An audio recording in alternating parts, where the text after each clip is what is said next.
Analyze Asia is brought to you by SFL. Do you manage your own IT for distributed teams across Asia Pacific? Then you know how painful that can be.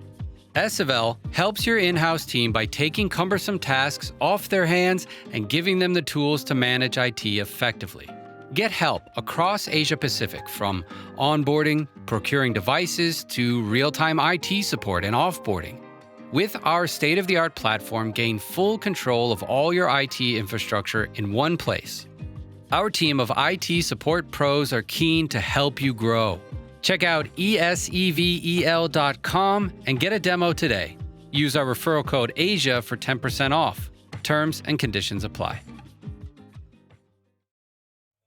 More generally, this air of crisis is just going to force companies to look again at the wisdom of supply chains which crisscross Asia in a way that didn't take account of geopolitical boundaries. You already see a move by many companies to try and create more robust and resilient supply chains to geopolitical shocks. And so that might mean companies like TSMC or Global Foundries building semiconductor plants in Arizona or in Singapore. It might mean companies that have previously sourced from China to create products that will ultimately be sold in the US will now source from Vietnam or from India instead. Welcome to Analyze Asia, the premier podcast dedicated to dissect the pulse of business, technology, and media in Asia. I'm Bernard Leong, and we are in the midst of a new world order. What are the flashpoints in Asia Pacific, and what would be the impact to the supply chain and then to the global economy? With me today, I have James Crabtree, Executive Director, International Institute for Strategic Studies, to discuss these key questions that will impact the business of Asia. James, welcome again to the podcast. Hi, Bernard. Great to be with you. Our last conversation was about 4 years back, was a discussion on your book, The Billionaire Raj, which seemed to have done very well as well. And then at that point, you were with the Lee Kuan Yew School of Government as a teaching professor there. Since then, what has happened between now and then for you? Well, I think the thesis of the book has held up pretty well, actually. So the book was about the rise of India's super rich and the problems of crony capitalism that came with it. India's super rich in the interim have only got richer. You've seen in the last week that Gautam Adani, who's an Indian billionaire who I profiled in one of the early chapters in the book, has vaulted up to become the second richest person in the whole world, as measured by Forbes, and various other Indian billionaires are also doing very nicely for themselves. Speaking personally, I have not achieved my aim of becoming a billionaire. I now live in Singapore and run the Asian office of a research institute called the International Institute for Strategic Studies. So I still follow India reasonably closely, but I spend a lot of my time thinking about geopolitics and defense policy in Asia now from my perch in Singapore from a skyscraper in Republic Plaza, from where I'm talking to you this afternoon. And I think one interesting thing is I also want to understand. So can you talk about what the International Institute for Strategic Studies, what do they do, and what is your role and coverage there? Well, so it's a research institute and think tank. It's headquartered in London. In Singapore, it's best known for running an annual meeting of defense and security ministers from around the world called the Shangri-La Dialogue, which happens at the Shangri-La Hotel every June. We just had one a couple of months ago. And so if you walk into the lobby of the Shangri-La Hotel on the weekend of the dialogue, you'll see defense ministers and heads of army, military figures from not just our region in Southeast Asia, but from China, from the United States, from India, from all around the world. And so that's something that the Institute is very well known for. Beyond that, we're a think tank. We publish research, we do analysis, we bring people together in various different ways to talk about the challenges of Asia-Pacific security, of which, as you know better than most, and your listeners will as well, there are many at the moment, not least the relationship between the United States and China. I think one interesting thing which is the main subject of the day I want to talk to you, is about the flashpoints that's happening in Asia Pacific and the supply chain challenges. I want to start off by beginning the conversation on China, because I recall that you recently have a conversation with Kevin Rudd, the former Prime Minister of Australia and now the President of the Asian Society, which I'm also part of the alumnus of. I think as we look at the US-China ongoing tensions from Taiwan, exacerbated by Nancy Pelosi's recent visit, and to a slow road of this supply chain decoupling with sanctions on China acquiring choke point technologies like semiconductor, and I think now AI chips are also being sanctioned as well. It looks like we are really heading towards the Thucydides trap, or probably the tragedy of great power politics pointed out by John Mearsheimer. Is war between China and the US avoidable, from what Kevin Rudd has been trying to promote that thesis? Yeah, I mean, it's certainly avoidable. I think, however, we're entering a period of great politics in which tensions between the bigger powers are much more high profile, much more ever present than they were before in the period in which the United States was the dominant player. And so the kind of crisis that you've seen over Taiwan in recent weeks and months, I think is likely to happen more often as we move from a world in which the United States was the sole superpower, a kind of one hegemon moment, into one in which you have 2, 3, 4, 5 big powers. That creates an inherent instability. And there are particular flashpoints like Taiwan, in which none of those involved, not the United States, not China, not Taiwan itself, are in a sense sticking to the prevailing status quo, and that just creates a lot of instability. It doesn't mean that we're going to end up having a war between the United States and China next year, or even in 10 years, maybe even not in 20 years. But I think it does mean that we're likely to have more of the kind of international crises that could plausibly lead to conflict if either one side decides they want that, or if there's a misjudgment. And I think this morning, President Biden was already saying that he would defend Taiwan if China make an unprecedented move. I think the calculus is on both sides to think about what is the win-lose scenarios, and it's actually is a lose-lose situation if both of them gets into war. I think one interesting thing that the reason why Taiwan is becoming such a big discussion topic, not just in politics, but also in business as well. TSMC, which is the 9th most valuable company in the world, which I last checked, and Foxconn are pretty important companies in Asia, and they are based in Taiwan, or their HQs are based in Taiwan. I think one question I probably will ask is, what's the risk of Asian supply chains being disrupted if China hypothetically made a move on Taiwan? Will the supply chains head back to the US, for example, with the CHIPS Act, that Intel now being the key benefactor?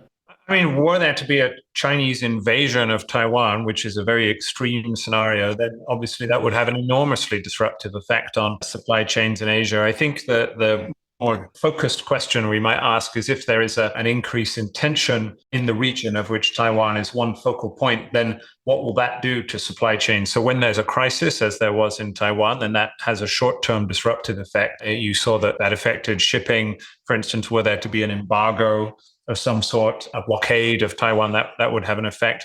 More generally, this air of crisis is just going to force companies to look again at the wisdom of supply chains which crisscross Asia in a way that didn't take account of geopolitical boundaries. And so I think you already see a move by many companies to try and create more robust and resilient supply chains to geopolitical shocks. And so that might mean companies like TSMC or Global Foundries building semiconductor plants in Arizona or in Singapore. It might mean companies that have previously sourced from China to create products that will ultimately be sold in the US will now source from Vietnam or from India instead.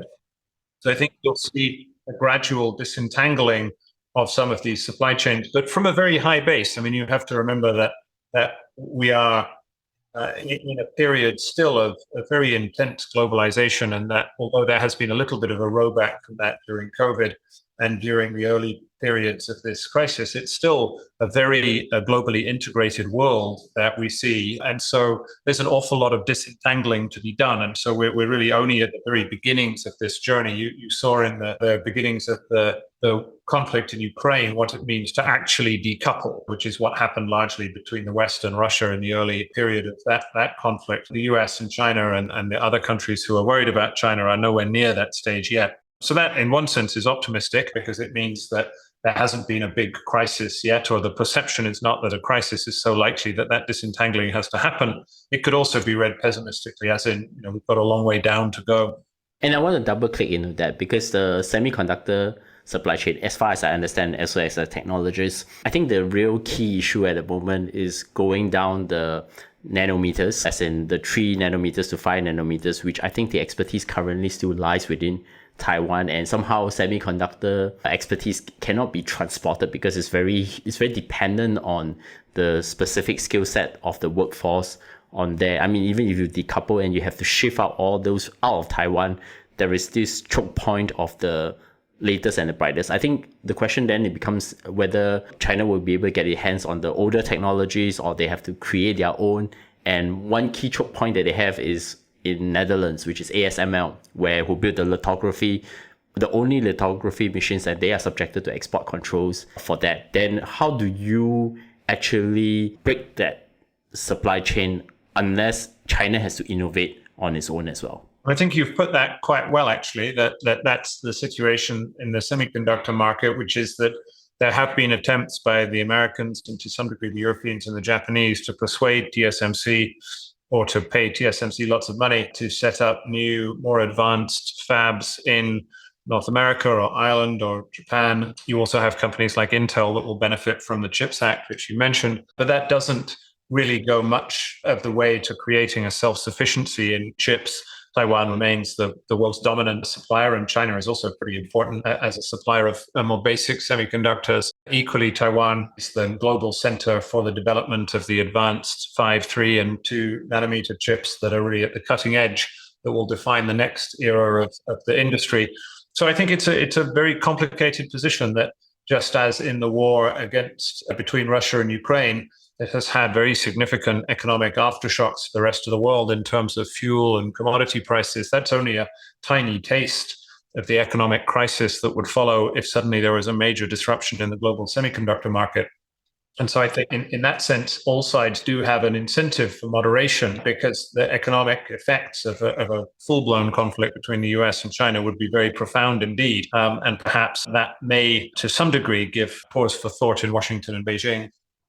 And I just really have one more question on this topic, and before I move on to the impact of the relationship between China and Russia on Ukraine. I'm just curious, suppose, let's say you are able to take out all the expertise from Taiwan on the semiconductors, okay? And then it's being transferred out, and then Taiwan no longer becomes viable in that expertise. Would that facilitate a faster integration back to China at some point in a more peaceful way, or it will always remain a flashpoint and, you're forever being stuck in this situation for the US that they have to defend Taiwan regardless of what the Chinese do? Is there a path for economic integration or the avoidable war, which Kevin Rudd is talking about? I mean, I don't know whether that's a very useful hypothetical to talk about, because it's not really going to happen. In a sense, the idea that somehow Taiwan's semiconductor industry disappears is not very likely either, because it's outcompeted by the West, and therefore the West becomes self-reliant in semiconductors. I mean, it would take a massive institutional effort over decades. And to be honest, the country that has tried to do that and not made much progress at the moment is China. So I think that the conundrum over Taiwan, both in terms of its strategic position and in terms of its role in the global semiconductor supply chain, is likely to be with us for a very long time. And in a sense, there's not really much getting around that. People call this the silicon shield.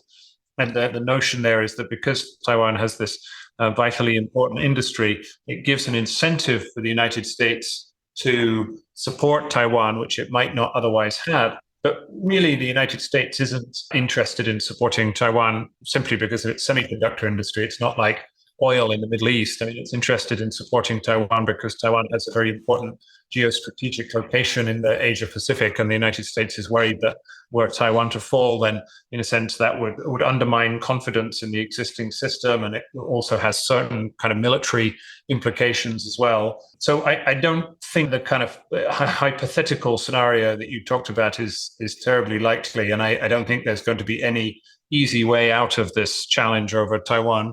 And I think I'm going to switch gears a bit, coming to the Russia-Ukraine war. And I think one thing I'd really like to get your thoughts on is how should we look at the relationship between China and Russia now? I think two things I'm pretty curious about. I think there was a meeting last weekend for President Xi and Putin, and then, President Xi expressed his concerns, and similarly with Modi from India was also expressed their concerns. What is likely the things that the Chinese have learned from Russia's invasion of Ukraine as well? Well, we don't know is the honest answer, because the Chinese system is quite opaque. I think it is reasonable to infer that China will be a little bit more cautious about any plans it might be developing over Taiwan, because military adventures are uncertain, and sometimes your generals don't give you an honest picture of what they're able to do. They tell you what they think that you want to hear, and so that has partially been true in the Russian system, where Russia clearly thought that it was going to do much better than it has done. Equally, the war in Ukraine has showcased some enduring strengths in the Western system. So the United States has come out of the Ukraine conflict looking reasonably competent. So, I mean, it predicted what would happen. It has been demonstrated to be a leader in the realm of high technology weaponry. It has managed to convene a reasonably convincing coalition of nations to help Ukraine. And at least over the last couple of weeks, the aid that it's providing to Ukraine appears to be having an effect on the ground. And so those two things, the way that Ukraine has reflected reasonably positively on the West, in particular, if you compare it to the aftermath of the drawdown from Afghanistan, in which the West appeared to be in a somewhat chaotic position, and then the inherent unknowability of conflict, I think, might make China pause. On the other hand, it has had other interesting effects in the Asia-Pacific region, one of which you mentioned, which is that it has cemented a closer relationship between Russia and China, and that certainly has some implications in our region, not so much over Taiwan, but it's something that would worry a country like Japan. It has meant that Russia is more focused on this part of the world, which has implications for countries like Myanmar. So Ukraine might be a long way away from Asia, but it's had many, many different effects in terms of the aftershocks in our region. How do you look at what the India and China's position on Russia's invasion now? They have kind of moderated their positions a little bit forward now and expressing their concerns then. Well, I think you're talking, I think, so we're just talking just after the Shanghai Cooperation Organization Summit, which had happened a couple of days ago in Samarkand. The headlines out of that, in particular about India, in which India appeared to criticize Vladimir Putin, and China also has sort of distanced itself a little bit from Putin. So people are reading that as a reflection of their particular stances. I think the back and forth of India's position on Ukraine shouldn't distract us from the more important point, which is that India has become much more comfortable siding with the West in big international disputes and has grown much closer to the United States, in large part because they have common cause in their concern about China. So it is true that India will maintain its own foreign policy and isn't going to do everything that the West wants it to do. And so it was not willing to criticize Russia over Ukraine, and it wants to keep the vestige of a relationship with Russia. But I think it recognizes that the value of the relationship it has with Russia is declining as Russia's power is declining, and the importance of its relationship with the West is gradually increasing. And that's not my view. I mean, you can see that pretty clearly by reading the speeches of the Indian Foreign Affairs Minister, Jaishankar. And he's been fairly robust in laying out where India sees its position here, which is not one of equidistance or non-alignment, but one in which India is much more comfortable siding with not just the West, but countries like Japan as well. So with the COVID-0 lockdown for China, they have also slowed down their Belt and Road Initiative. I guess till when they open up, and will they still continue their economic expansion through the BRI itself now? You don't hear as much about BRI as you used to. So BRI was founded in 2013. It had 5 very heady years to start with, in which it built up ahead of steam and they invested lots and lots of money. The sums going into BRI have declined somewhat of late, partly because of China's concerns about the type of investments it was making and the returns that it was getting. Also, as China's economy has slowed down and then it came to a crunching halt during COVID. I think as China goes to the 20th Party Congress in October and then looks forward to 2023, 2024, the BRI is no longer at the heart of Xi Jinping's foreign policy. He now has some new initiatives, a global development initiative, a global security initiative, which so far have been thinly fleshed out. But he's also coping with the fact that China's economy is simply growing more slowly than it used to be, even if it avoids a debt-fueled blow-up, which is possible, although probably not that likely. And so in that background, it simply has less money to spend on very expensive international rail lines or port projects or power projects. And so I think China will focus its investment a little bit more sparingly than perhaps it did in the past. So one interesting thing is that in the North Asia region, there is volatility now. How will the likes of Japan and Korea handle the volatility that exists in the North Asia region? And they're very close to China as well. They are straddling between both the West powers together with China as well. Yeah, both Japan and the Republic of Korea are in a complicated position because they have very important economic relationships with China, and they do want to maintain a reasonably positive relationship with China. And so they don't tend to be willing to be too forward-leaning in their relationship with Beijing. On the other hand, it's pretty clear in both cases which country it is in the region that they find to be destabilizing and intimidating and which they're worried about, and that's China. Now, so they've responded to this in slightly different ways. Japan has been more assertive. It is a member of the Quad, and it has been very busy developing not just deeper relationships with the United States, but other countries in Europe and around Asia. It's also going to substantially increase its defense spending. The Republic of Korea has typically had a more even-handed approach, but it has a new government elected not that long ago, so it has a new leader, and the new government is more conservative in Republic of Korea terms, meaning more pro-Western, more pro-American, more skeptical of China, and that means that they too are willing to take greater risks to coordinate with the Quad nations and those like them to try and come up with ways of managing China's rise and protecting the existing Asian order. I think one interesting thing now that's ongoing, and I'm going to shift from the Japan, Korea back to India, which I know you're very familiar with.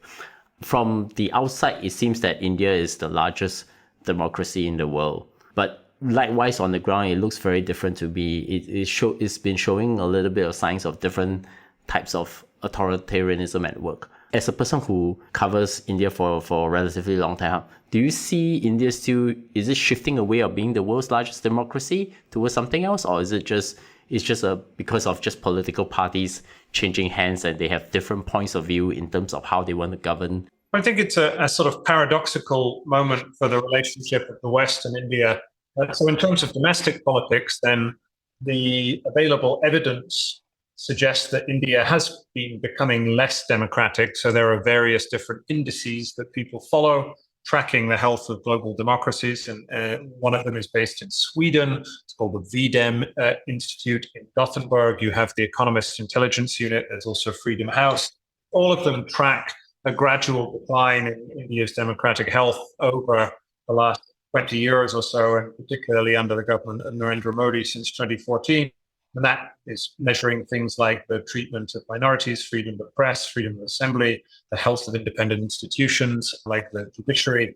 So that's not so good. I mean, the evidence doesn't, to my mind, suggest that India is no longer a democracy, although there are some academics who would argue that. So that's one cause for worry about the nature of the relationship with India in the West. On the other hand, you have the geopolitical side of things, in which many, indeed almost all Western countries are desperate to forge a closer relationship with India. That's partly driven by economics and the fact that India is a huge and growing market, growing particularly well at the moment. So there's a lot of optimism about India's economic growth. We're going through a sort of moment of India bullishness, but it's really driven by the geopolitics and the fact that India is a crucial part of the West's sort of jigsaw puzzle of how to manage China's rise.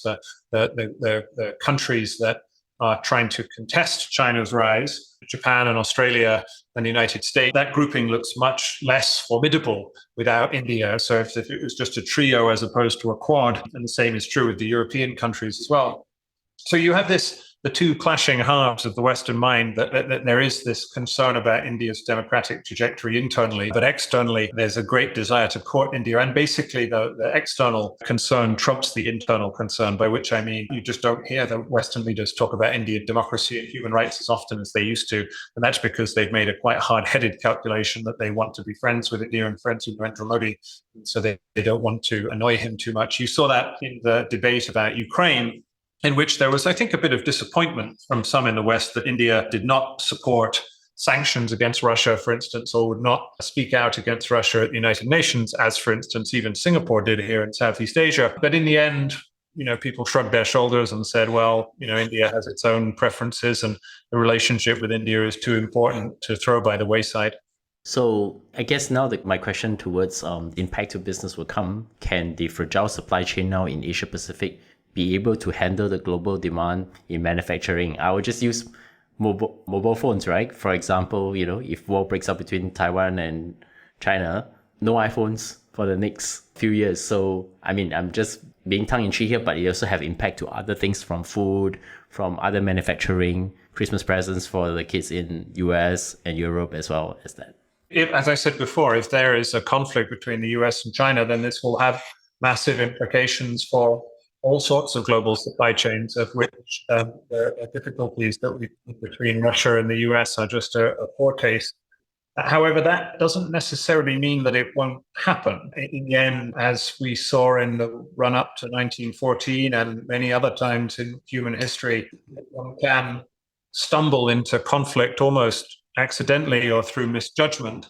And then countries will endure an enormous amount of suffering and economic hardship in the name of military victory. I mean, you don't see people in Ukraine arguing for capitulation with Russia simply because their economy was contracted by 15% in the last 2 quarters. You see Ukrainians arguing for precisely the opposite, which is that they want to win this war despite the economic hardship that it has brought.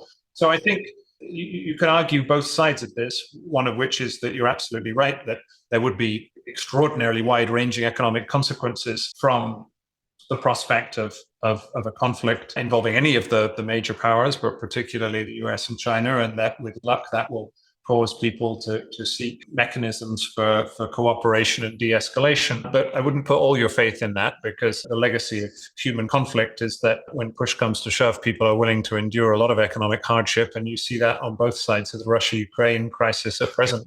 And then how will Asian businesses navigate through this current geopolitical landscape in Asia? I mean, I see this even happening in like local businesses within Southeast Asia are now beginning to handle two systems, the systems that came from the US and the systems that come from China. And my thesis is that there will exist routers that will route between both the Chinese and the US system. I can give you an example using, say, Beijing has this Beidou system for navigation, and then US has its GPS system. And now there are two systems that the rest of the world had to deal with as such.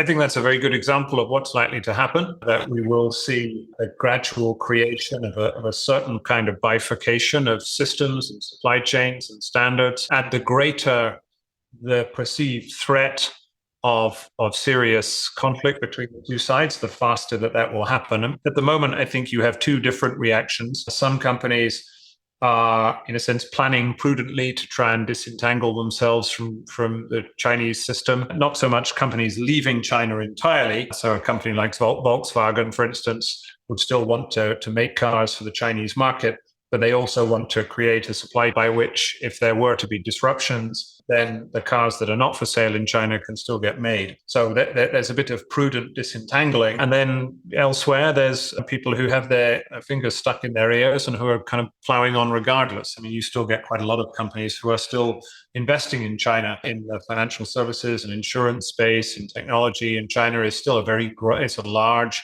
tempting market with a vast number of consumers, potentially much larger than any other market still. And so some companies are going to continue down that path until, in a sense, they get a rude awakening when the fault lines between the US and China turn into a full-scale earthquake. And I guess with the world taking a retreat from globalization towards its own national interests, I'm quite curious, given that you're a thought leader in looking at all the geopolitics and the strategic build-up of military within the region, what is the future of Asia in the next decade then?